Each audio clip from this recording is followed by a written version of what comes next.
Good morning. BA first year political science subject में paper first और unit second में पिछली कक्षा में अपन पढ़े थे शक्ति पृथक्करण का सिद्धांत।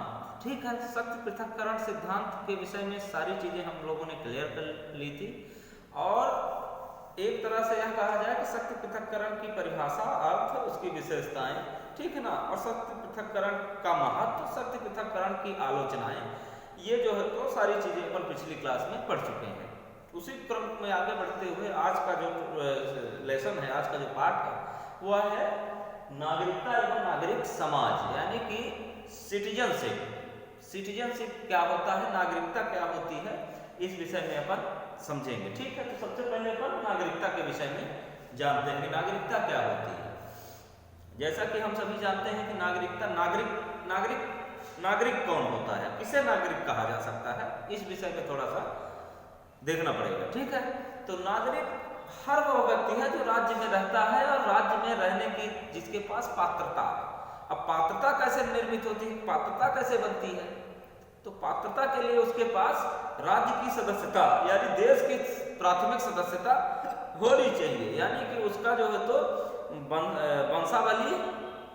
वंशावली के आधार पर लोग, वंशानुक्रम के आधार पर लोग नागरिक बनते जाते हैं क्रमशः, और देश की जनसंख्या में और देश की जनसंख्या की सूची में उनका नाम चढ़ता जाता है, ठीक है ना, क्रमशः। लेकिन नागरिकता के लिए दो बातें हैं। पहली तो वो जन्मजात नागरिक है, ठीक है, जैसे हम और आप यहीं पैदा हुए, हमारे दादा परदादा पिताजी यहाँ थे तो उनको नागरिकता मिली हुई है, और वो नागरिकता क्या हो गई कि उसी आधार पे हमको भी नागरिकता प्राप्त हो गई। ठीक है, लेकिन कोई नया व्यक्ति भी, कोई विदेशी भी नागरिक हो सकता है, कोई विदेशी भी नागरिक हो सकता है, नागरिकता उसको देश की प्राप्त हो सकती है।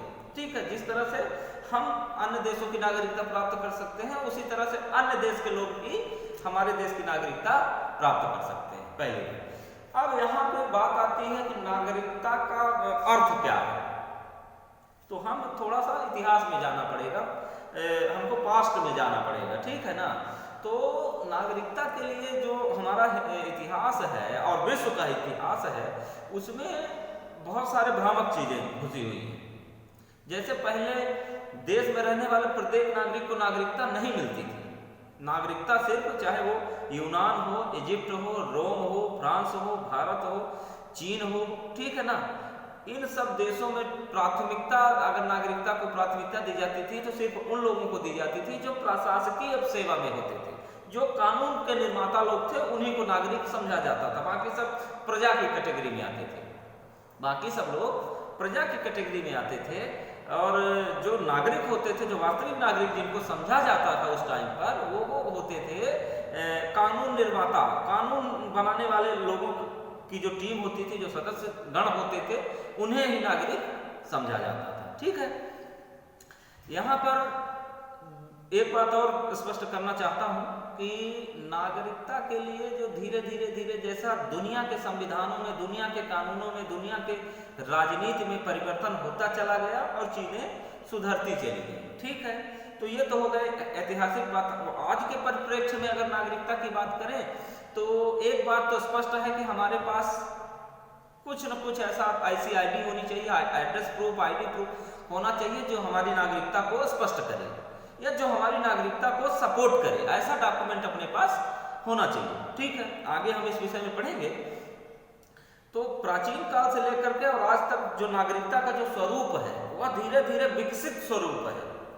आज जो हम नागरिकता का स्वरूप देख रहे हैं वह प्राचीन काल से धीरे धीरे सनई क्या है, विकसित हुआ है। ठीक है, तो इसमें एक चीज, यह बात स्पष्ट हो गई। ठीक है, अब एक बात और सामने आती है कि नागरिकता को हम कैसे समझें, तो हमको थोड़ा सा नागरिकता की परिभाषा देखना पड़ेगा। ठीक है, नागरिकता की परिभाषाएं।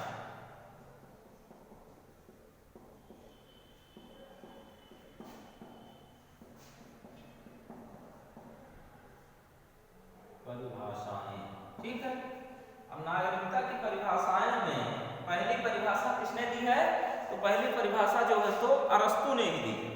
किसने दी है, अरस्तु ने। अरस्तु के विषय विचार रखे थे, उसी के अंतर्गत परिभाषा को देखनी पड़ेगी, ठीक है ना। क्योंकि अरस्तु को इससे पहले हम पढ़ चुके हैं कि अरस्तु की क्या कार्यशैली थी, अरस्तु का क्या योगदान था, ठीक है ना। और अरस्तु का पूरा बायोग्राफी, जीवन परिचय इत्यादि अपन पढ़ चुके हैं, ठीक है। तो अरस्तु क्या कहते हैं कि नागरिक राज्य का वह व्यक्ति है जिसको राज्य के प्रबंध विभाग एवं न्याय विभाग में भाग लेने का पूर्ण अधिकार है। अब बताइए, अब इनकी परिभाषा में और आज की परिभाषा में धरती आसमान का अंतर है, क्योंकि अरस्तु सिर्फ उनको नागरिक मानते हैं जो क्या करते हैं, कानून निर्माण और प्रबंध न्याय विभाग, कानून निर्माण न्याय विभाग और प्रबंध में भाग लेते हैं, सिर्फ वही नागरिक है अकॉर्डिंग टू अरस्तु। अगर अरस्तु के हिसाब से परिभाषा से पूछी जाती है तो आप यही बताएंगे कि सिर्फ वही लोग नागरिकता की श्रेणी में आते हैं जो कानून निर्माण और विधि निर्माण की जो है तो समिति में रहते हैं, ठीक है। फिर बेटल के अनुसार, बेटल क्या कहते हैं,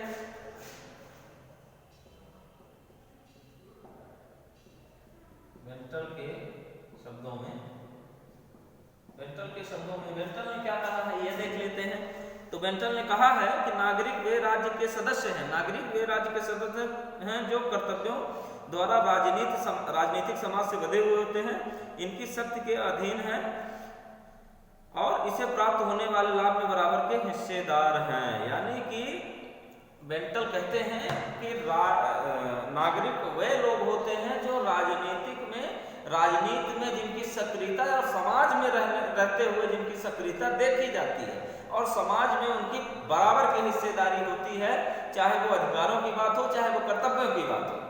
ऐसे सदस्यों को, ऐसे लोगों को हम नागरिक कह सकते हैं, ठीक है। फिर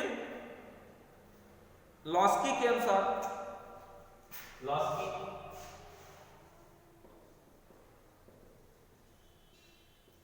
लॉस्की ने क्या कहा है, लॉस्की ने कहा है कि अपनी शिक्षित बुद्धि को लोकहित के लिए प्रयोग करना ही नागरिकता है। हाँ, इन्होंने एक नई बात बोल दी कि अपनी शिक्षित बुद्धि यानी व्यक्ति का जो बुद्धि है, ज्ञान है, ठीक है ना, व्यक्ति का जो सेंस है, ठीक है ना, उससे लोकहित का किया गया कार्य, जो लोग लोकहित का कार्य करते हैं वही नागरिक है, बाकी को नागरिक इन्होंने नहीं माना है। यानी कि जो अपनी बुद्धिमत्ता का, जो अपने ज्ञान का जो परिचय दे और समाज के कार्यों में, लोकहित के कार्यों में जो अपने ज्ञान को लगाए वही नागरिक है, ऐसा लॉस्की मानते हैं, ठीक है।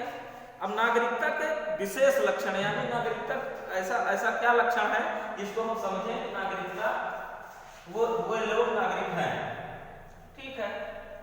तो नागरिकता के विशेष लक्षण, ठीक है,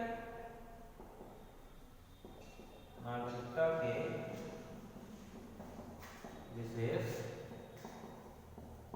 लक्षण, नागरिकता के विशेष लक्षण यानी वो कौन से एलिमेंट है, कौन से तत्व हैं जिनसे हम समझ सकते हैं कि ये नागरिकता की श्रेणी की चीज है या नागरिकता की श्रेणी के लोग हैं। तो पहला है राज्य की सदस्यता। राज्य की सदस्यता कैसे होती है? जिसके पास निवास प्रमाण पत्र होता है, ठीक है ना। हम लोगों के पास कैसे सिद्ध होगा कि हम इस राज्य के निवासी हैं?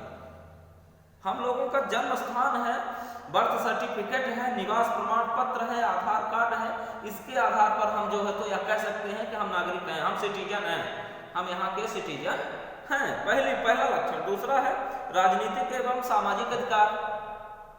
राजनीतिक एवं सामाजिक अधिकार से क्या समझते हैं? तो पहले राजनीतिक अधिकार समझा दूं, फिर सामाजिक अधिकार समझा देता हूं। तो राजनीतिक अधिकार जैसे वोट डालने का अधिकार, चुनाव लड़ने का अधिकार, भाषण देने का अधिकार, ठीक है, ये सारे राजनीतिक अधिकार आपके हो गए। और सामाजिक अधिकार, समाज में रहने का अधिकार, ठीक है ना, अपनी बात अभिव्यक्ति की आजादी का अधिकार, ठीक है ना, एक दूसरे से संवाद स्थापित करने का अधिकार, ये सामाजिक अधिकार है, ठीक है।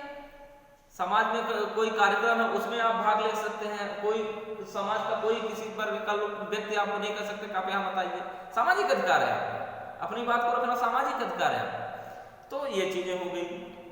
दूसरा है राज्य के प्रति भक्ति। राज्य के प्रति यानी देशभक्ति, जिसको अपन कहते हैं राष्ट्रवाद, जिसको अपन कहते हैं राष्ट्र एवं राष्ट्रीयता में, ये बात हम पढ़ चुके हैं पिछले लेसन में, ये बात अपन पढ़ चुके हैं कि राष्ट्र एवं राष्ट्रीयता क्या होता है।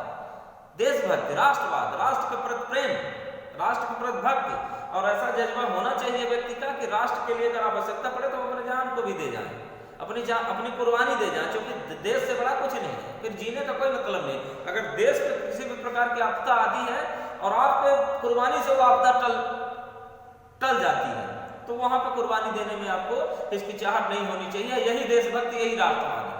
ठीक है, राष्ट्रवाद हो गया। फिर अगला है राज्य की गतिविधियों में भागीदारी।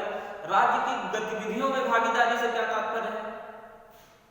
तो राज्य की गतिविधियां, राज्य जिस तरह से कानून का पालन करना, ठीक है ना, संवैधानिक अधिकार जो आपको प्राप्त है उनका प्रयोग करना, ठीक है, इससे आपकी भागीदारी बढ़ती है।